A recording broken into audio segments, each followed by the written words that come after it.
Welcome to the Work Hard, Play Hard podcast. My name is Rob Murgatroyd, and I'm a former doctor turned lifestyle entrepreneur. Each week, I interview some of the best minds on the planet on the science of achievement and the art of fulfillment. Come take this journey with me. Excuses are over. It's time to live. So I'm really living my life in a place of devotion to connection, to source, to energy, and also learning how to trust myself more and more every day. And I realized that I've been looking at my life in this really one-dimensional way. And with all these rules, it was completely plugged into another achievement system, one that no longer belonged to me, yet I didn't know how to craft my own and kind of get the movement going on that. So that just shook me to my core. Honestly, this is going to sound really funny. I just feel like I'm still recovering from the whole of my life. And I just want to read. I just want to sit down and read for me and just chill. What's up, everybody? This is Rob Murgatroyd, and welcome to another episode of the Work Hard, Play Hard show. This episode features Amber Lilyestrom. You can find her on Instagram and elsewhere at Amber Lilyestrom. I wanted to have Amber on the show because she has helped people find their passion and brand themselves in such a unique soul kind of way. And I thought it would really help people who are trying to figure out what their brand is. So Amber is a transformational branding strategist and a business coach, as well as a philanthropist and lifestyle entrepreneur. She's been featured in Entrepreneur Magazine, Working Mother Magazine, and is also a fellow podcaster and the host of the Amber Lilyestrom Show. So in this conversation, we talk about everything from the day that she decided to quit her full-time job to pursue what her soul was really calling her to do, how she used the channeling of Abraham Hicks to accelerate her journey, and we go into outer space on that one, and how she wound up becoming Miss New Hampshire 2015, which is a fun story. So I love this episode because she was willing to go there with me. Wherever I wanted to go, she was willing to go, and there are so many takeaways here for you. So be sure to take a screenshot of this episode, share it on the socials, and remember to tag me and at Amber Lilyestrom and let us know what you thought. So without further ado, please enjoy this conversation I had with Amber. Amber, welcome to the show. Hey, Rob, I'm so honored and excited to be here. Listen, the pleasure is mine. I have been looking forward to this for some time, and I have watched your meteoric rise over the last few years, and I am so freaking excited to dig into how you are doing it. So thanks for making the time. Thank you so much. Oh, you're so welcome. Okay. So I thought we would start with what you and my wife both have in common, and that is growing up in the beautiful state of New Hampshire. I know. I love it. We're Granite Staters. You're Granite Staters. Would you tell me a story about something your parents did with you as a kid, which maybe sort of typifies what your experiences were like, say, from ages 5 to 10 in New Hampshire? Yeah, well, the interesting part, actually, and this might smash the story a little bit, is that I grew up actually north of Boston in a town called Reading until I was 10. And then when I was 9-ish, 10, we moved to New Hampshire. But the reason why we moved to New Hampshire is probably part of more of the story we're going to get into today around my childhood and overcoming sexual abuse as a really, really young child, and all of the roots and stuff that's connected there with family of origin and family dynamics and all of these things. But my mom wanted for us to have a childhood where we could run around outside barefoot, towhead blondes, catching frogs in the woods, not having to worry about traffic and cars and strangers and any of those things. And when we moved to New Hampshire, which was around that age of 9, we got to live that life. And I remember just spending the entire day outside, running around, coming in for popsicles, going back out until it was dark, and just really, having that sense of connection with my brother and our friends in the neighborhood, but that freedom and knowing ourselves, and also having a really intimate relationship with nature as well. Amazing. All right. So what did you think you wanted to be when you were in high school? When I was in high school, I had tunnel vision at that time, because I knew that in order for me to go to college, so this is around the age of 9, I made this decision because I knew that my parents struggled financially, and I was kind of like just forecasting the future and thinking, my parents are going to have a hard time helping me go to college. I don't want to be a burden on them. And so I'm not kidding you. At 9, I decided that whatever it was I was going to do in sports was going to be the thing that got me a scholarship in college. And part of the reason why I had that belief that that was possible was because my dad was a Division I athlete, and it was a big part of just my growing up. And I think my brother and I both like just somehow crafted this story in our minds that the way you go to college is you just become a really good athlete, and then you get a scholarship, and then you can go play your sport and then do school at the same time. And so when I was in high school, I was just incredibly focused. I was playing on 3 teams all year. Yeah, so soccer was really my thing, and it was my first love. I was obsessed with it. I was disciplined, and that's really all I spend my time on besides going to school. Admittedly, I was always playing on the field. Yeah, my wife has a similar story with soccer. Apparently that even though it's not incredibly popular there, it seems like a lot of kids in the burbs did that. Yeah. Oh, yeah. It's a thing. And especially now, I'm still playing at 36. I'm still out on the field playing in a women's league. We started up with outdoor this season. And so I'm playing a bunch of these like high school teams that are in their sort of summer break, and these college players that are coming back. And it's just such a different world, than it was. I mean, there's like women's leagues, girls leagues, and outdoor facilities and all this. So it definitely has grown to an incredible level, but it's not it's not as developed as it is in other states, southern states especially. All right, so let's move out of high school, and let's fast forward a bit to late August 2013 and the birth of your beautiful daughter, Annie, right? Ani. I just had a feeling I might have said that wrong. It's Ani. Okay. Ani, yep. How's it spelled? So it's Anni. Her name is Annika, and our nickname for her is Ani. So Anni. Okay, got it. So like most moms who spend a few months with their baby, you sort of reevaluated whether or not you should go back to work.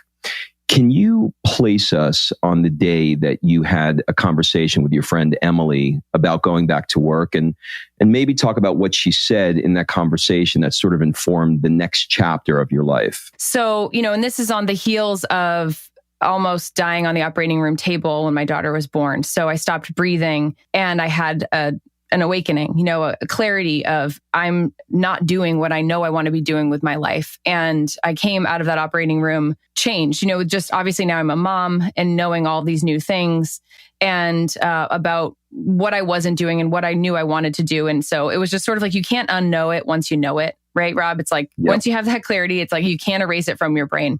Can't undo it. And when you're someone who lives in high integrity with yourself, you can't lie to yourself once that truth has been fully exposed. And so those months after Ani was born, it was the first time in my entire life that I had actually stopped. I had been in the pursuit of a Division I scholarship from the age 9, as I shared. And then I started a career in collegiate athletics, which just is that same machine of just nonstop seasons back to back and working in branding and marketing there and loving my career, but being full tilt all the time. And so I'm now on maternity leave after a really intense birth experience and recovery and all of that. I'm relearning how to, do life now as a mom. And I'm having a conversation one day with one of my dear friends, actually like my only childhood friend that I went to middle school, high school, everything with. And we're on the phone and I'm crying to her saying, I don't know how I'm going to go back. And I don't want to do this anymore, but I don't know what else to do. And I literally had no idea. I didn't have a business. I didn't have a backup plan. I had nothing. I just had my job and some inspiration. And, I had like a little baby blog over on Tumblr. The moral of the story is that this is your life.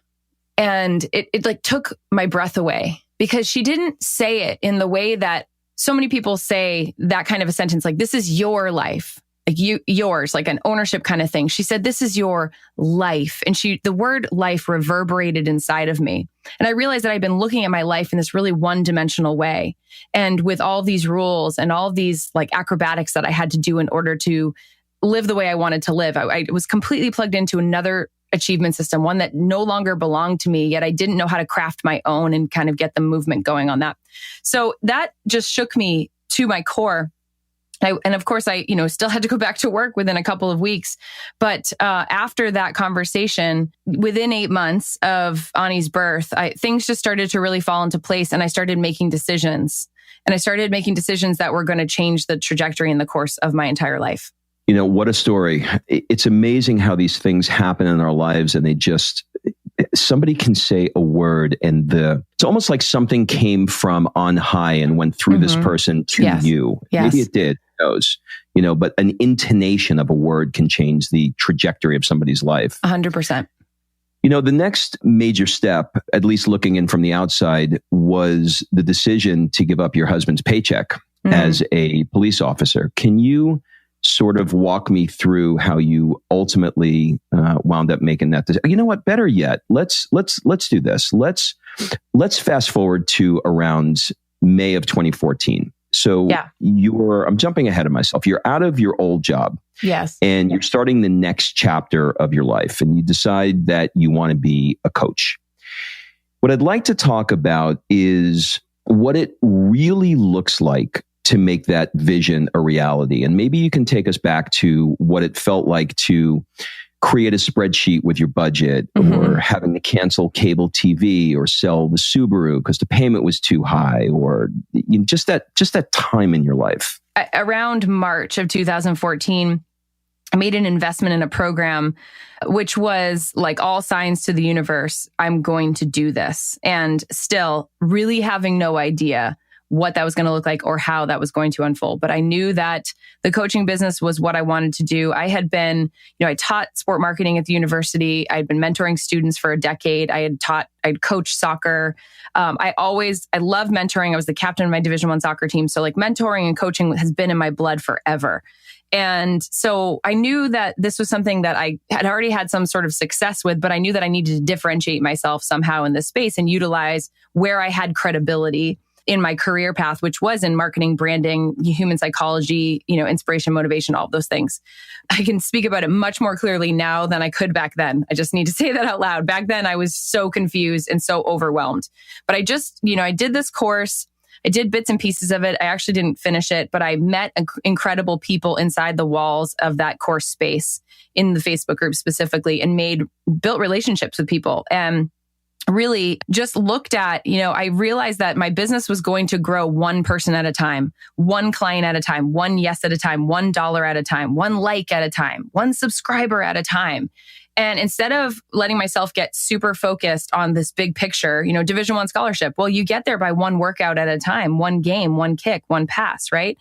And so I knew that that was the way it was going to kind of move me through that. And I just, because of my experience as an athlete, I knew how to do the do. I knew how to chop wood and carry water and sweat it out and work hard. So 2014 in May, I had my last day at UNH at my corporate career. I went from being a somebody who had a name on the door, who had a title that she'd worked for, to literally being a nobody. Coming home and having 7 people on my email list and 1 to 2 clients to my business. But it was all for what mattered most to me. And so we had to make decisions about things that had once seemed like just the way you do things, right? You have cable TV, you have the big television, you have the house, you have 2 cars, you have 2 car payments, that very traditional track that so many of us were raised into and then sort of just like conditioned to pursue once we were out of college, with our debt, of course. We just started making some decisions that at the time felt difficult. And now looking back on it, I couldn't be more grateful for leaning into that. And we just started getting rid of things, just getting rid of, I'm like, why do we need this? Watching this stuff, it's a waste of time anyway. It's not helping us be productive. Let's get rid of this. We sold the car with the higher payment and got a hand-me-down Honda Accord from Ben's dad that had like 200,000 miles on it and a hole in the gas tank. I remember actually like riding my bike places and we like lived out kind of in the country. So it was like at least like a, couple miles, 6 miles or something to get into town. But it just didn't matter to us because we had freedom. I was experiencing a type of freedom I had never known in my entire life because I'd always been plugged into a system, into a machine.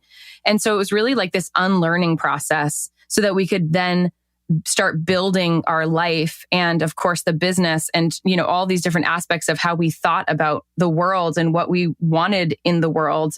We really have just like completely retooled all of it. How did you deal with the fear that came up during that time? I mean, you had to, and I can kind of go back into my question with your husband and giving up that paycheck. But, there's a lot of people who have dreams of things that they want to do. And for one reason or another, they're not willing to step into the unknown, give up the paycheck. But you guys gave up both paychecks, right? You gave up his and yours. We just did that last year. Yep. Mm-hmm. Well, okay, so there's a little time and space.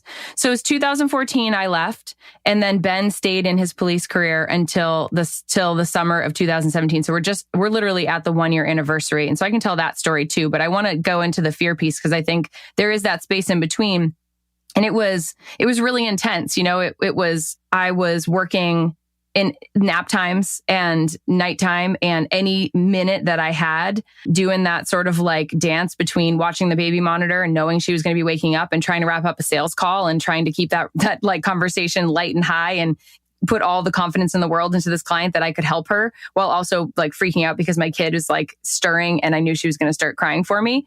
And I know you guys get that, that balancing act of momming and also growing an empire at the same time. But the truth of the matter is that, Ani was 8 months old when I left my corporate career. And so the business and Ani are basically the same age. And I am just so grateful, looking back at the photographs and things and videos and like watching back of there are times where I was doing trainings with her on my lap and just like praying that she didn't have a complete melt, because it was what I had to do. And so I'm a person who, as I shared with you when I was 9 years old, I've always been able to really focus hard on the big picture, the big vision and the goal of where I want to go. So when I launched my business, in the back of my mind, I didn't necessarily articulate this too much because my belief was not strong enough yet. And so when I'm not certain about something, I just kind of like have the seed in the back of my mind, but I don't bring it out into the forefront or like share this precious dream with people yet, because sometimes when it's too tender, you can actually take on other people's doubt and it can amplify any little shade of doubt that you might have. And so my ultimate goal was to get Ben out of that job for many, many reasons. One, every single day when my husband would leave for work, I would always do like a scan, and it's like makes me really emotional. Like just say my prayers because I didn't know if he would come home. Like that was a reality every day. And yes, we live in New Hampshire. There's like a lower crime, but you just don't know. You just literally don't know. And of course. And so, especially in that career path. And so I was just so used to that practice of always like saying a prayer, like imprinting him one more time because I didn't know if it was the last time I'd see him. And I just didn't want to do that anymore. I didn't want to live that way anymore where I just, I would have to check the news if he wasn't responding to me because something might be happening in the city and he might be like, supporting the SWAT team or something. Sure. So I wanted to get him out of that job and I wanted us to be able to live more together than we were apart. I left my job originally, Rob, because I wanted to be more present for my life and for the people in it. That has always been my big vision. And so what comes with that then is, he had to be out of that job because that isn't in alignment with that goal, right? Him being away all the time in a police career is not actually in alignment with the goal of us being together. We need to have the financial resources and agility and ability in order to live our life and to be able to travel and go see people we love and to spend time together. And so obviously my business has had to rise to meet that as well. So I think that part of the way I deal with fear is just knowing, if the dream is in you, then it's for you. And I really don't question that anymore because I've looked at all the things, like I connect the dots of my life. I think I've always known that I was here for big things, especially because of what I overcame as a really young child.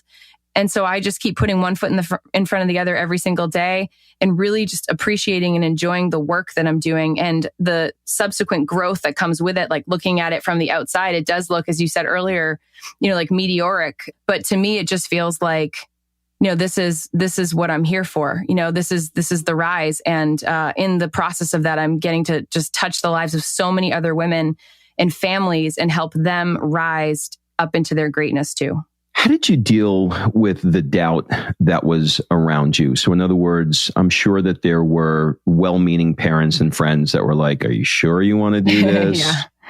Yeah. How'd you deal with that? As I said, I kind of put my blinders on. And I think also, it's funny because I don't love I don't love the concept of competition, like the very masculine definition that our society sort of plugs into. And it's also funny to say that because I was a Division I soccer player and then I worked in Division I athletics for a decade.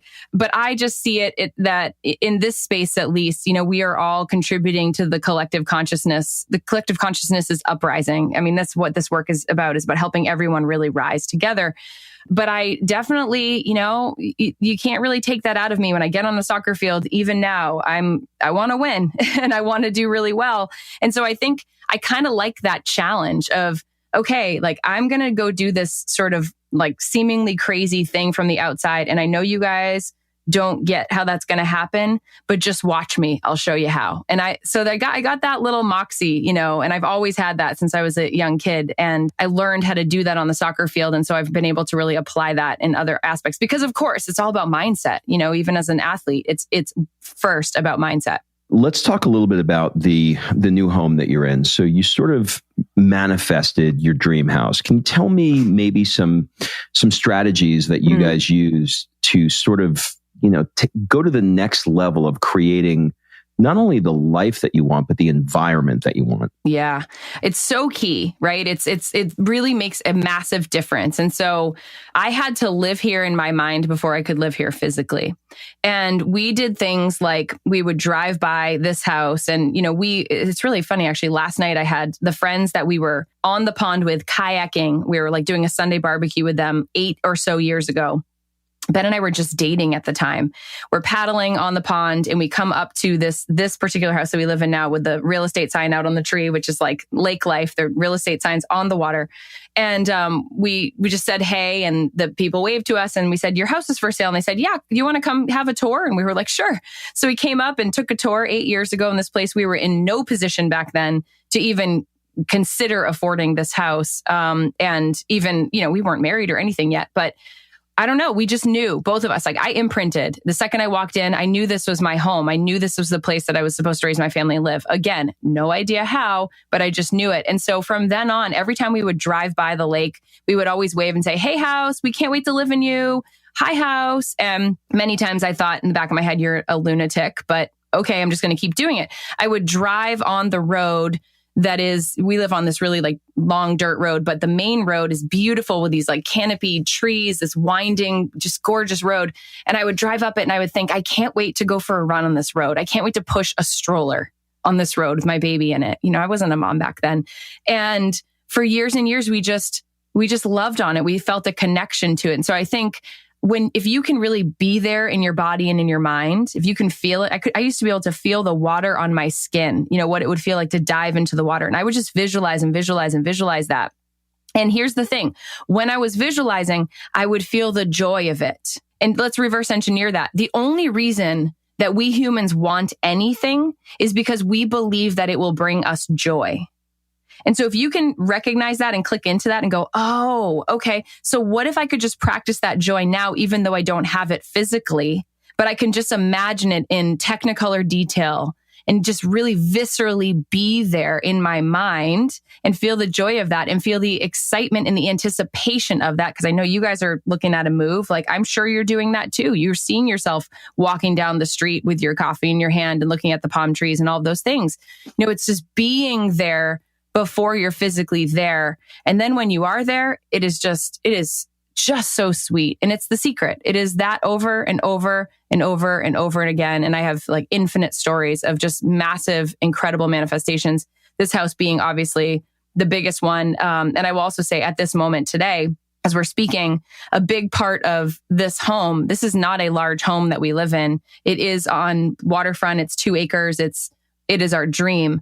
But we also knew that we had to take a bit of a risk because we weren't sure if they were going to give approval for expansion on the home. But I just knew deep in my core that things were going to work out. And a year ago, we got approval. This year, we have the finances in place. And next week, they're breaking ground on doubling the size of our house. Dude, I mean, like you're giving me chills here. Freaking amazing. Yeah. Absolutely amazing. I want to dig into the details a little bit in terms of what the structure looks like for you. So you gave a beautiful example of the way to step into the feeling and the joy of what you want. But what does that look like in reality for you in terms of scheduling? Do you wake up in the morning, have a morning ritual, cup of coffee, close your eyes, visualize the next thing? What does that look like from a tactical standpoint? So I'm 100% a morning person, especially here watching the sunrise over the water, going out on that water. I am a person also that does not like rules. I'm a free spirit. I like to do what I want to do. As a kid, my favorite line to my parents was, "Don't tell me, mommy, don't tell me, daddy." And I'm still that way. I don't want to be told what to do. So having a specific morning ritual to me feels like being trapped.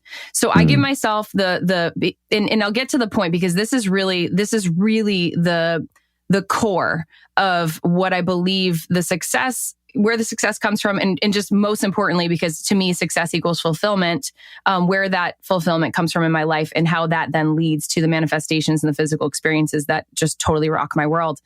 I have worked really hard at learning how to trust myself. And so that looks like waking up in the morning, breathing, having obvious gratitude, just receiving what's around me in an instant, hearing the birds chirping, my husband next to me, being in this room that I had visualized sleeping in for so long, my daughter in her bed, hearing her little feet come up the stairs in the morning, the cat next to me, right? Just being fully present in my life, in this moment, in this chapter, and just taking it all in, again, in this profound, detailed experience of appreciation and gratitude. And then getting up and really thinking about, before my feet hit the floor, how do I want this morning to feel? Kind of snapshotting, what do I have today on the docket? And then allowing myself to kind of go do that. What that ends up looking like every day is always a moment of mindfulness. And it might be, 10 minutes, 15 minutes, because that's really all I have most days, because my daughter is in the koala bear phase and all she wants to do is be attached to mama whenever mama is not plugged into something else. Koala bear. Yes. Like legitimately koala bear to me. So I take my 10, 15-ish to journal, to read a little bit, to just go in, to maybe listen to a guided visualization, whatever it happens to be. I might just say I'm going out in the kayak and going out and just sitting in the middle of the water and just feeling the sun on my face and just praying a little bit. It's connecting to source, to spirit, to God, whatever that is for you, in whatever way I need to. It might just be on a walk or a run. Back to the world. Yeah, no rules. It's just the trust and knowing that everything is unfolding as it needs to. And so sometimes, I'm really at this place where it's like, I understand the importance of structure and systems and flow. I mean, that masculine is beautiful because it really helps to manage the divine feminine flow energy, where we can just be like, woo, just kind of doing all the things and not accomplishing things. But I operated in such a masculine way all of my life that this is all new for me. And this learning has, with the blend of that strength that I have of being able to be disciplined, has transformed truly into what feels even more fulfilling and empowering to me, which is devotion. So I'm really living my life from in a place of devotion to connection, to source, to energy, and also learning how to trust myself more and more every day. There's a lot of talk these days on masculine and feminine. I think probably a lot of that is attributed to Tony Robbins sort of like bringing it to the mainstream, among other people. Do you find that, because you were working in the sort of corporate world that you were in, that you were forced into a more masculine energy, and then once you got out of it, you were able to go back to what your core really is as feminine? Yeah, 100%. I mean, and also I was working in a corporate environment that is Division I athletics, which the whole financial model of Division I athletics is predicated on men's sports. And that was a really difficult thing for me. And I think also part of like living in full integrity with myself, it was difficult for me to continue on in that space as a mom. It's like I realized that this like softer part of me had to come forth in order to mom the way I really wanted to mom my daughter.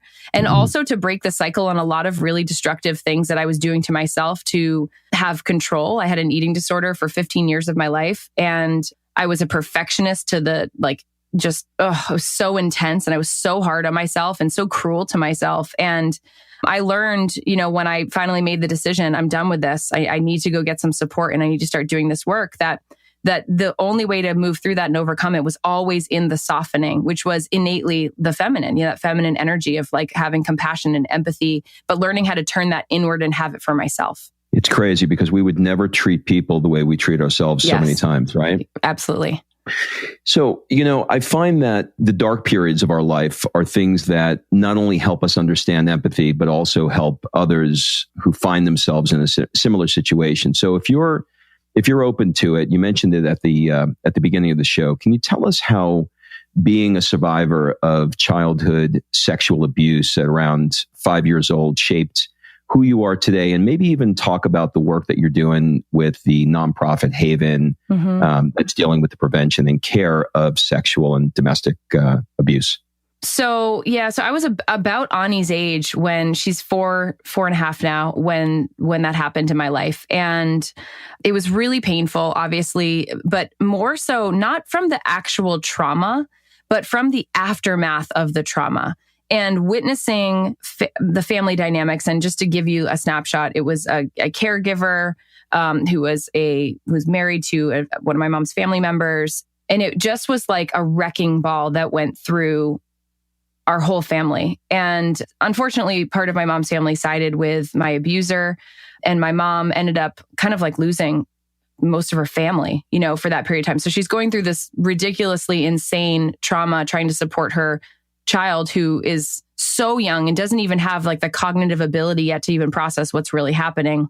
And she's also now, working with law enforcement and the court system. And my mom, and my dad both were vigilant in helping me get closure, and helping me go into the court system and testify, which obviously was, and I remember it to this day, how difficult that was, being a 5-year-old standing in front of a room of what felt like 60 adults alone, because my parents weren't allowed to come in the room, and having to tell this story for like the umpteenth time. And I was so done with it. I was so done talking about it. I was a kid. I wanted to play. I was fine to myself. I was like, I'm fine. I don't want to do this anymore. I'm tired of going to therapy. But my mom and dad were like, we just want to help you have closure on this. And really what that looked like was a restraining order and also, just protection for our family. And so I did it, and I had this moment later after all of it, but it was obviously, very difficult. And I have like, sort of kaleidoscope memories of some of these moments. But I remember sitting in my room, 5-ish, maybe 5.5, playing with my Barbies, just sitting there in the room by myself and having this like feeling like there was a voice talking to me, like feeling like it was like God coming through me. I don't know, but just this overall knowing that, this didn't happen for nothing.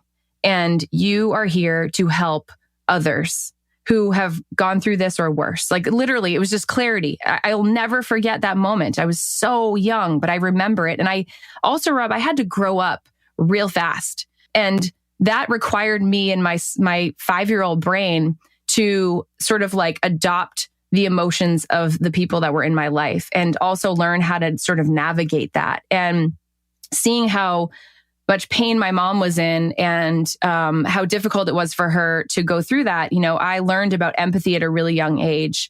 But at the same time, it's like this double-edged sword. So I learned about empathy at a really young age, but I also took on other people's emotions at a really young age. And it was a lot for me to bear. And I wanted to try to make my mom happy because I felt like somehow it was my fault because this happened to me. And now my mom was, I just, you as a child, you're so aware of your mother's emotional state. Even when she's trying to be strong for you, you always know if she's not okay. And so I was trying to like be the best I could be to prove that I was fine, that everything was okay, that like we were past this. And so it makes so much sense that I was such a high achiever and I plugged myself in to soccer and with the intensity that I did, but I was dealing with my pain in the background with an eating disorder and, body image stuff and dysmorphia and hatred for my body. And that went on for 15 years. And it wasn't until I was about 30 that I finally went and got the help that I needed and started doing that really deep emotional work to heal it. And I'm so grateful that I that I did, but it certainly did a lot of damage, in between all of those years. Okay, so the next question is related to what we're talking about, and I'm a little bit unclear about why you chose to do this. So my question is, if I understood correctly, you became Miss New Hampshire in 2015. Did I get that right? 2016, actually, yeah. 2016, okay. Yeah. Why did you decide to do that? And did it relate at all to providing money and support to Haven to help them? It did. So a couple of things. One, a friend literally dared me to do it. And I knew there was another story here. Okay. So literally a friend who was Mrs. New Hampshire 2012 said, she called me and she said, I have some great news. I'm like thinking something about her business. I'm like, oh my gosh, tell me, what do you got going on, girlfriend? She said, you're doing Mrs. New Hampshire. And I laughed and I was like, that's funny. Probably not, but okay. And so she said, please just think about it over the weekend. And I will also rewind a little bit further. And this is how I know you guys, because Kim and I did fitness competitions together for a while through Kathy Savage Fitness. And so I did fitness competitions for a beat. And I will be fully transparent and say that the reason that I did that was because I was using it as like, okay, if I Division I athletics and running till I'm going to puke didn't help me get skinny. This will. Like, this is, if I can't get like lean doing this, then I am a complete loser, but this is going to work, right? I was hiding my eating disorder. That's why I did fitness competitions. But I'm so grateful that I did, because I met so many amazing women like your beautiful wife, Kim, and Lori and Kathy, and all these incredible people who really helped me start to see a different model of life, entrepreneurship, women's empowerment. It was the keyhole for me to really get a glimpse into what might be possible down the path. So then fast forward to 2016. So my friend dares me and I say, listen, I need the weekend to really like process this and decide if this is like going to make any sense for me to do this. And I, probably going to say no. And then I had this moment where I'm in my kitchen thinking to myself, and I said, how cool do you really think you are? And how seriously do you really take yourself?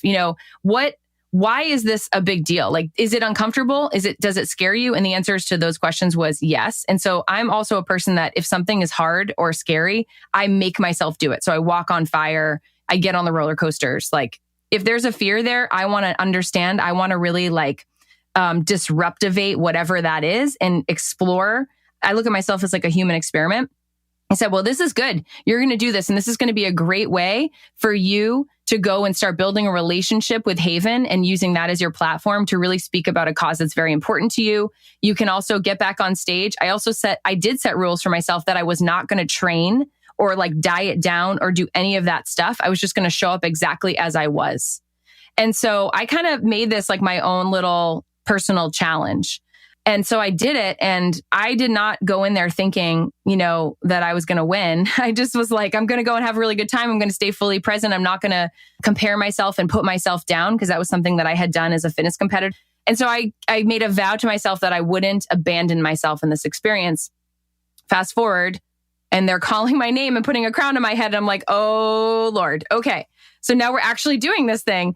But it gave me this opportunity for the first time actually to like really share my story about being a survivor. And I'll tell you this one story, Rob, that I'm so touched by and so moved by. I did a speaking event. I told my story for the first time publicly. I made a $2,500 donation at that event from my business as Mrs. New Hampshire, as Amber Lilyestrom at the same time. It inspired an additional, I think somewhere around like $13,000 to come in. That it was like $15,000 on the night. They thought they were going to bring in like $5,000 because people were so moved by my courageous sharing of the story, right? And saying like, I am a survivor too. And these parents came up to me at the end of the night and they said, our daughter, Caitlin, was sexually abused and we didn't find out about it until she was 25 when she took her own life.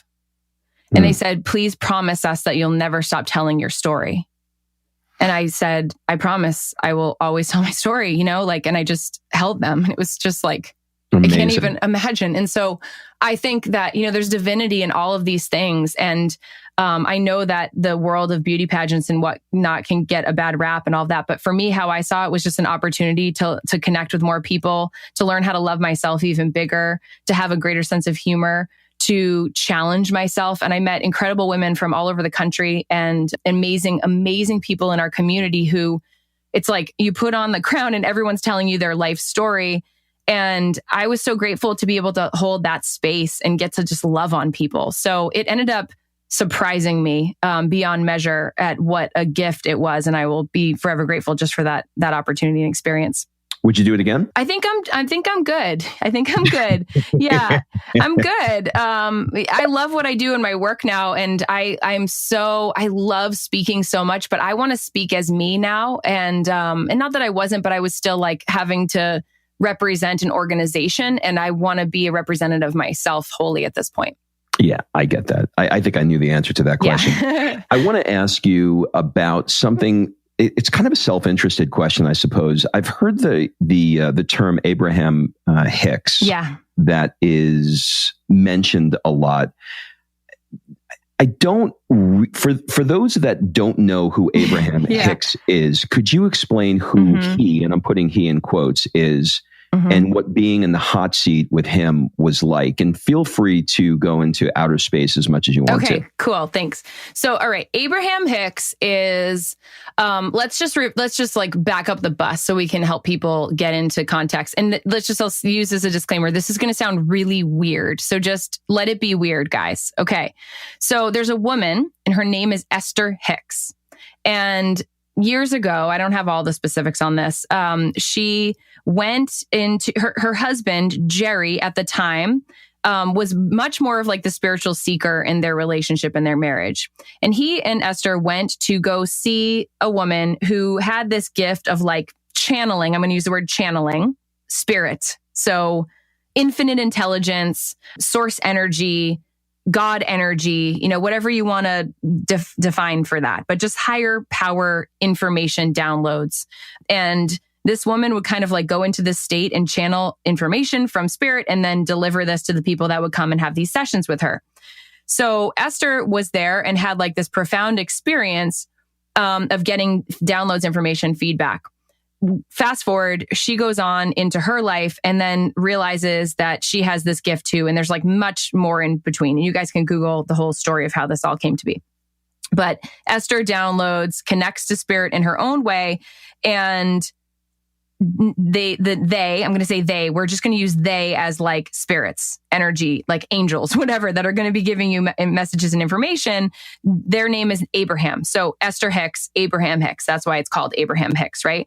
So when you go to an event, an Abraham Hicks event, it's Esther. She comes out and she's like, hi, everybody. And she talks actually like a little bit differently and then goes over to the podium and then like kind of just closes her eyes, breathes a little bit, like goes inward and then opens her eyes and does usually like a monologue, a really, really inspired monologue. And this is now Abraham who's here, right? Through her physical body talking to us in the room.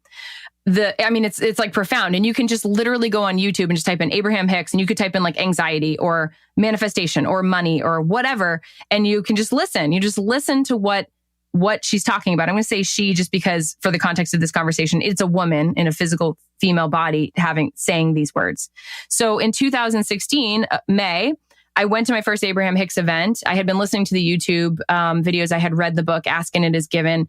And I wanted to go have an experience myself. And Abraham will ask you to like people in the crowd just to raise their hands. And then, this is a beautiful model too, PS, like for live events. All you need to do all day is just coach people in the chair. And then you just get paid money to do that. And you don't have to like have a whole like agenda. The people come in and that's the agenda. Mm-hmm. Really incredible. So the whole weekend sat there the whole day. I didn't raise my hand. And I didn't feel like inspired to. And then all of a sudden towards the end of the day, I just it was like I was possessed. I raised my hand and she calls on me and I'm like, oh no, because I didn't know what I was going to say, Rob. I don't even know why I raised my hand. And I've looked at my friend. I'm like, why did I just do that? And it's one of those rooms where it's just like silent, like I'm walking up to the stage. You could hear a pin drop. I sit on the chair. I'm like, oh, good God. It's now my time to do this thing. And I sat in the seat and the first thing that came out of my mouth, again, which I sometimes feel like mildly embarrassed about, but I know that it was what needed to come through and people were inspired by it. I said, I don't feel safe. And what what really kind of like sealed the deal for me that Abraham wasn't just like a total phony, or at least this woman is like either side of the fence. It doesn't really matter for the skeptics listening. She said to me, "It's because you don't trust yourself." And I said, "Yeah, that's right." And then we went on this whole journey of talking about trust. But the crazy thing is, Rob, if you were sitting in a room, people come to this event and a woman sits down in front of you and says, "I don't trust, I don't feel safe." You know, there are many different directions you could go. Like, is she being abused? Is someone, you know, like, what is that? And that was not even the thing. And it was spot on. It was 100%. That was 100% the reason why I didn't feel safe, is because I wasn't trusting myself. I was always feeling terrified, like the other shoe was going to drop. I was like running away from the beast, essentially. So you're basically buying into Esther being able to channel and share information. Like you're drinking the Kool-Aid, right? Here it is. Like, I don't really care if she's channeling or if she's just like talking with what's coming through, because the wisdom that is shared is so profound. And that's all that matters to me. Like the downloads, like the mechanism for how she's sharing doesn't really bother me too much. It's like what is coming through it's like you'll be listening to one of those downloads and going, "Oh, yeah, okay, that. Like, I need to pause this thing and write that down because yes." It's amazing. I mean, the older I get, the weirder I get. So the weirder. I mean, just like, can we all just start flaunting our weird now? Speaking of not normal, I want to talk a little bit about the play hard section of your life. And maybe we can do a little check under the hood as we move into this. One of the things, you know, full disclosure here, when I started this podcast about work hard, play hard, I did it for personal reasons. We can go into it another time. But I just made the assumption that the entrepreneurs that I was going to be interviewing had this play hard part of their life down. And what I realized after 50 of these is that entrepreneurs are really, really good at being entrepreneurs. Yes. But after that, it's not so easy. So I'm kind of shifting things a little bit in my conversation. And we're looking at it sort of like a little check under the hood. So the first question I have for you is, if you added more play in your life, what kinds of things would you love to add? I know you mentioned kayaking. Is there anything else that you'd like to add? Honestly, this is going to sound really funny. I just feel like I'm still like recovering from the whole of my life. And I just want to read. I just want to like sit down and read for me and just chill. I mean, that it's not that sexy, but it's like that is, to me, it gives me so much joy to literally just be here appreciating all that we have asked for in our life and that we are now experiencing. I think the other piece is I really want to have friends come here and be with us on the water, on the lake, like staying up late, you know, having dinners and just like laughing and being together with people we love. Like that, to me, there's nothing better than that. And I also think family travel, you know, going to see our friends on the West Coast and going to places and exploring. We really want to do the like cross-country RV thing. That's on the list, the bucket list. Carving out the time to actually physically do that is obviously the most challenging. But that, to me, really, it's really the center of it for me is about togetherness. I love that. And, you know, I think that is the biggest mistake people make, is they look at, you know, play hard and they're like, well, you know, as much fun as it would be spraying champagne in Saint-Tropez, I'd actually like to read this book. Yeah. And I am so good with that. Yeah. I mean, because you think about what it takes to get there. And I don't know, it's like all these hours on planes and all, like that doesn't bring me that much joy. Like I'm a person where I go to LA for my mastermind retreats and I really enjoy my experience, but I can't wait to get back here to this place where like the only creature I see in a day is one with four legs out in the woods and the birds on the water, and having that spaciousness, like that is what really, you know, fills my cup back up. Other than time, what's the biggest block, challenge, or struggle with adding more play into your life? My own story about, you know, I got to work. I have to work. You know, I always have to be plugged in. I always have to be like saying the right thing. You know, it's just that old vibration of anxiety that is still around, you know, and it's, I mean, man, it has come so far. And so I just love my own process of like really continuing to just loosen my grip on the reins. But that would be it. There's so many moments where I catch myself just in a moment of just total joy, walking to the mailbox with my daughter in our dirt road and just being like, you didn't bring your phone. Well done, sister. Like, this is great. You are like, this is living. This is why we did this in the first place. I love that. I love the honesty. And I'll share something with you. I made the decision a couple of months ago to go on airplane mode at 6:00 at night and not turn it back on until I finish my workout. And sometimes that's like, 10 or 11 o'clock. And I felt like a heroin addict, trying to like get through that. But now, oh my God, it's unbelievable how much that device just interrupts us.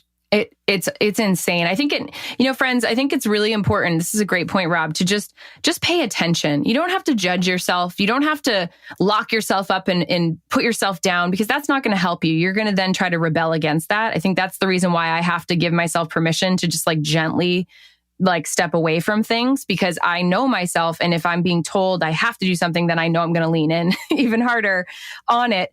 And so with the phone, just start noticing it. Just notice your attachment to it and what that feels like in your body, and what happens when you do leave it, when you go for the walk or for the paddle or for the bike ride or whatever. And then just continue to invite yourself to just ungrip. Because here's the thing. We can't get those downloads and that clarity and those messages that really belong to us if we are constantly being inundated and immersed in other people's stuff. It's going to influence you, whether you think it is or not, it does. And so let's try to get to the place where we have the clarity of our own thoughts, and having our phones be away from us is one of the best ways to do that.